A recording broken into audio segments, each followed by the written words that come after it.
everyone, today we're going to be talking about suspended chords. In the last video we talked about how to build basic triads, meaning that we would take the first, the third, and the fifth note of a scale to create a major chord or a basic triad. And then we talked about how to make that triad either minor, diminished, or augmented. And if you want to go over that, feel free to go back and view the last video. I don't want to go over that again, but today we're going to learn about how to modify the chords even further to create suspended chords. Now, in music theory, technically the second, the fourth, and the sixth notes of the scale are suspended notes. However, the fourth is what really gets the name suspended. I'm sure if you've ever seen any kind of chord charts, you've come across maybe a D sus or a G sus. With the SUS or the sus, it basically stands for suspended. And all that means is they're adding in the fourth note of the scale, actually replacing the third note with the fourth note.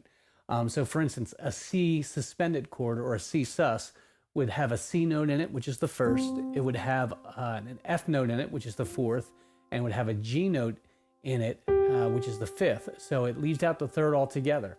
It would be a C, F, and G, and basically you would play that, and most of the time when you have a suspended chord, although not all the time, it resolves back to the regular triad, whether major or minor. So a lot of times that fourth will be played, and then that you'll play the chord again or resolve that fourth note back down to the third. And it gives a nice like resolved or coming home feel.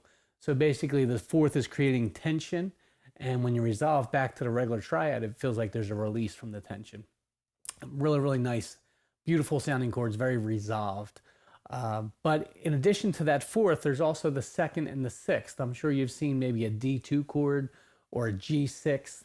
All that means is along with the first, the third, and the fifth note of the scale to create that triad, you're adding in either a second or a sixth note. So like for instance, in the key of C, if we were doing a C2, we would have the C, the E, and the G, the first, third, and fifth, but we would add in the D note, which gives it a really thick, full sound. It's a great way of beefing up your chords without really changing their sound too much. It just gives a thickness to them. If you add the sixth note, which in the case of the C6, it would be an A note, because that's the sixth note in a C scale.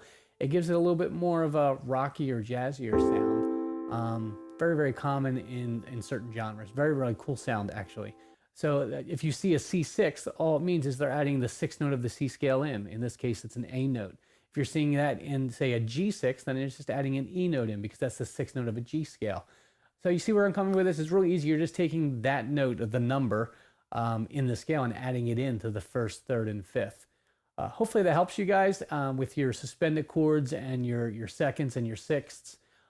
Just like all the triads, you can play them in any order.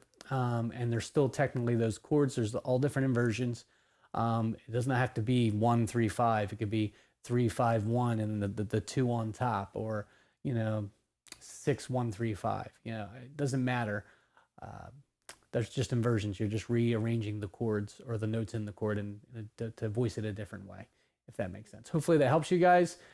Look forward to talking to you guys maybe in the next video about sevenths. They lay the foundation also for ninths, 11ths, and 13ths, which I'll explain later. Hopefully also in a following video, we'll start discussing slash chords. Have a great one.